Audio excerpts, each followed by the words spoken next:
తాకట్టులో ఉన్న బంగారాన్ని విడిపించి ఆ రోజు ఆన్లైన్ ధరకే కొంటుంది కొమ్మూరి గోల్డ్. నమస్తే, వెల్కమ్ టు సుమన్ టీవీ. నేను పద్మిని. ప్రస్తుతంతో పాటు ప్రముఖ ఆధ్యాత్మికవేత్త లక్ష్మీ నరసింహస్వామి ఉపాసకురాలు, అలాగే ప్రముఖ న్యూమరాలజిస్ట్ శ్రీమతి స్రవంతి గారు మనతో పాటు ఉన్నారు. మాట్లాడదాం. నమస్తే అక్క. నమస్తే పద్మిని. అక్క, రకరకాల వీడియోస్ చేస్తూ ఉంటాం మనం ఈ కోరిక నెరవేరటం కోసం. అంటే పిల్లల చదువుల గురించను, అప్పుల బాధల గురించను, ఆరోగ్యం గురించను ఇట్లా చేస్తూ ఉంటాం కదా.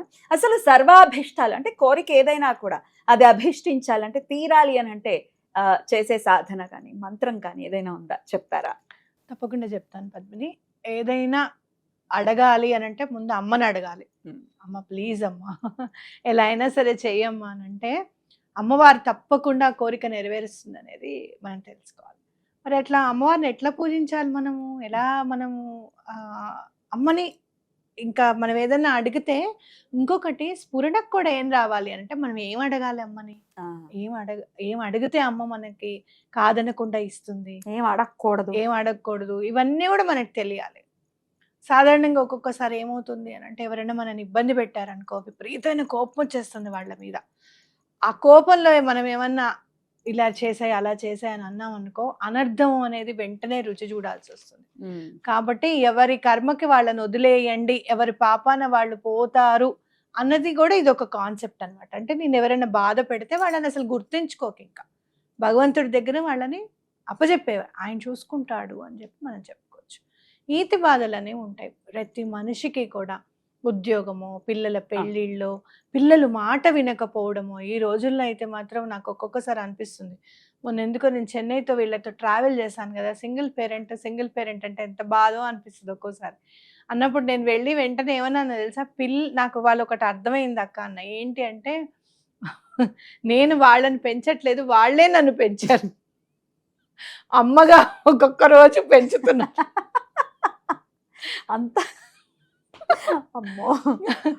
వాళ్ళని నేను కనలేదు, వాళ్ళే నన్ను ఎన్నుకున్నారు అమ్మగా.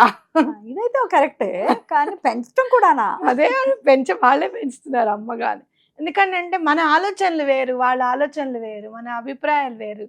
అలా నువ్వు ఇలా ఎందుకు చేస్తున్నావు, ఇలా చేస్తే బాగుంటుంది కదా అంటారు. అట్లా కాదు అని అంటే అది అతి మంచితనం నీది అని అంటారు, తీసి పడేస్తుంది. అలా కొన్ని సందర్భాల్లో ఇవాళ ఒకళ్ళు మాట అంటే నాకు భలే బాధ అనిపించింది. చివరికి నేను ఏం చెయ్యాలో కూడా మా పిల్లలే చెప్తున్నారండి నాకు.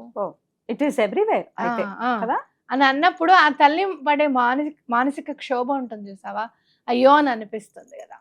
అలాంటప్పుడు ఇలాంటి బాధలు ఏమన్నా ఉన్నాయి, ఆర్థిక ఇబ్బందులు ఉన్నాయి, ఏ బాధకైనా సరే ఇప్పుడు చెప్పే మంత్రము చాలా మహిమాన్వితమైనది అని చెప్పుకోవచ్చు. మంత్రం చెప్తాను చూడు. ఓం హ్రీం ఉమాయై నమః. ఓకేనా? ఇది మంత్రం. ఇందులో మనం అంతే చిన్నది చాలా, కానీ చాలా ఇంపార్టెంట్ ఉన్నదన్నమాట. అంటే సిగ్నిఫికెన్స్. హ్రీం అన్నప్పుడు మనం ఇక్కడ హ అక్షరంలో శివుడిని చూస్తున్నాము, అలాగే అమ్మవారు కూడా ఇంక్లూడ్ అయి ఉంటారు. లాస్ట్కి మా అనేది వస్తుంది కదా, హ్రీం అన్నప్పుడు మా అంటే ఏంటంటే బాధలన్నీ కూడా తొలగింపజేసే బీజాక్షరం అనమాట. అక్కడ ఇంక్లూడ్ అయి ఉందన్నమాట ఈ బీజాక్షరంలో. హ్రీంలో శివపార్వతులు, అలాగే వాళ్ళని కొల్చినందుకు, వాళ్ళని తలుచుకున్నందుకు ఏదైతే మనకి బాధ అనేది ఉందో అది తీసేసే బీజాక్షరం కూడా ఇంక్లూడ్ అయి ఉందన్నమాట హ్రీంలో. అలాగే ఉమాయై నమః అంటే, ఉమా అంటే ఏంటి అని అంటే శివుణ్ణి సైతం, అంటే మీరు చెప్పాలంటే ఆయన ఎంత విస్తీర్ణంలో ఉన్నాడు, ఎంతవరకు ఆయన వ్యాపించి ఉన్నాడు, అన్ని కూడా లెక్కలు వేయగలిగేంత సమర్థత కలిగిన తల్లి అని అర్థం అనమాట. తనకు తెలుసు, బ్రహ్మకి తెలీదు, విష్ణువుకి తెలీదు.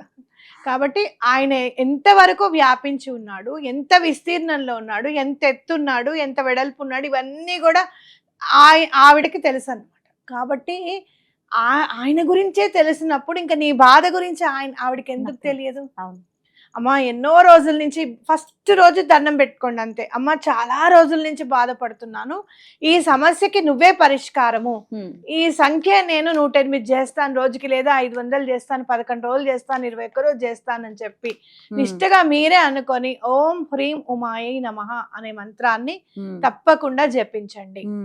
ఇక్కడ ఉన్న అదేంటి అంటే సాత్విక ఆహారం చాలా ఇంపార్టెంట్, బ్రహ్మచర్యం అనేది చాలా ఇంపార్టెంట్. ఓకే, సాత్విక ఆహారం ఏంటి అని అంటే ఉల్లిపాయ వెల్లుల్లిపాయ సైతం తినకూడదు. ఖచ్చితంగా. ఎందుకు మరి తినకూడదు అని అంటే గనక మనం ఏదైనా మంత్రం బీజాక్షరంతో కూడిన మంత్రం గనక మనం జపం చేస్తుంటే మనలో వేడి అనేది జనరేట్ అవుతుంది అనమాట, హీట్ జనరేట్ అవుతుంది. దాని మీద ఇంకా మనము స్పైసీ ఫుడ్స్ కానివ్వు, లేదు అంటే కాజ్యం పోస్తామా, ఉల్లిపాయ వెల్లుల్లిపాయ తింటే ఏంటంటే మనకే చాలా అనీజీగా అనిపిస్తుంది అనమాట. అనీజీగా అనిపించి అబ్బా ఈ మంత్రం వల్ల చేస్తున్నట్టున్నాం, ఈ అనీజీనెస్ ఇది వరకు లేదే, మంత్రం వదిలేస్తాం అని మంత్రాన్ని వదిలేస్తాం. ఉల్లిపాయ మాత్రం ఉంటుంది జీవితంలో.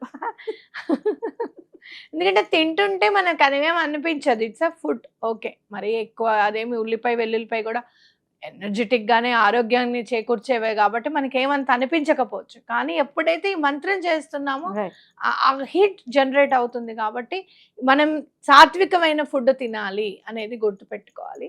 ఏ సమయంలో మంత్రం చేయమంటారు? మార్నింగ్ 11 లోపల. 11 లోపలే చేయాలి మార్నింగ్. అలాగే సంఖ్య మీ ఇష్టం, 108 కానివ్వు, 500 కానివ్వు, మీ ఇష్టం, మీరు ఏమైనా చేసుకోవచ్చు. 108 చేస్తే మంచిది. 41 days.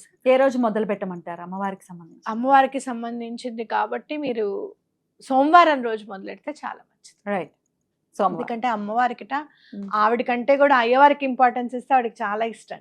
లక్ష్మీదేవి కూడా అంతే కదా, ఆవిడ సోమవారం నాడు స్టార్ట్ చేయండి. లేదండి మేము ఏదైనా మంత్రం, మరి ఈ మంత్రం చేసేటప్పుడు ఖచ్చితంగా మీకు ఉపదేశం ఉండాలి అని అనుకుంటే కనుక ఆ శివుడినే దక్షిణామూర్తే మీకు గురువుగా, ఆ దత్తాత్రేయ స్వామి మీకు గురువుగా స్వీకరించి ఈ మంత్రాన్ని ఈ రోజు నుంచి మేము జపం చేస్తున్నాము అని చెప్పి వాళ్ళకి ఎదురుగుండా ఉంటే మీరు ఎలా చెప్తారు టీచర్కి, అలానే చెప్పి దండం పెట్టుకొని స్టార్ట్ చేయండి. రైట్.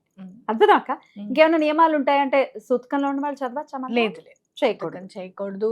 ముందు నోటిని అదుపులో పెట్టుకోవాలి. ఎవరిని తిట్టడం, మనం మామూలుగా పిల్లల్ని అంటూ ఉంటాం చూసావా, మామూలుగా అలా అలా తిట్టేస్తూ ఉంటాం, అవి కూడా అస్సలు తిట్టకండి. ఎందుకు అని అంటే కోపంలో అనేస్తాం కదా, మంత్రం చేసే ఎఫెక్ట్ మనకు ఉంటుంది కాబట్టి ఎవరికైనా తగలడానికి అవకాశం ఉంటుంది అనేది గుర్తుపెట్టుకోవాలి. రైట్. అద్భుతం అక్క. మరి ఈ ప్రశ్న ఎట్లా అడుగుతారో వాళ్ళు అడుగుతారు కాబట్టి నేను అడుగుతున్నాను, అదర్వైజ్ అడగను. పీరియడ్స్ లో ఉన్నప్పుడు మంత్రం చదవకూడదు. అది కూడా మనం ఒక వీడియో చేసుకుందాం, ఎందుకు చేయొద్దన్నారు అనేది కూడా ఒక వీడియో చేసుకుందాం. ఒకటి గుర్తు పెట్టుకోండి, ఈ 7 చక్రాస్ ఉంటే గనక లాస్ట్ చక్రాలో కుండలిని శక్తి అనేది ఉంటుంది. అలా బెట్లెక్కుతూ వెళ్తాం అన్నమాట. ఇక్కడ వెన్నుముక మీద ఉన్నవన్నీ కూడా ఒక ల్యాడర్ అనుకోండి, మీరు ఒక నిచ్చెన అనుకోండి. ఒక్కొక్క రోజు ముందుకు వెళ్తూ ఉంటాము. ఇంకొకటి నేను చెప్పాలనుకున్నది, ఈ మంత్రం హార్ట్ చక్రాకి రిలేట్ అయి ఉన్నది అనమాట. అంటే ఏంటి, హ్రీం అనేది కూడా హార్ట్ చక్రాకి రిలేట్ అయి ఉంటుంది. మనసులో ఉన్న బాధలన్నీ కూడా తొలగింపజేస్తుంది అనేది గుర్తుపెట్టుకోండి. అనాహత చక్రం యాక్టివేట్ అవ్వడం అంటే మాటలా? అద్భుతం అక్క, చాలా చక్కగా తెలియజేశారు. ఖచ్చితంగా ఉపయోగపడుతుంది మన వాళ్ళకి ఇది అని మనస్ఫూర్తిగా నమ్ముతూ కృతజ్ఞతలు అక్క. నమస్తే.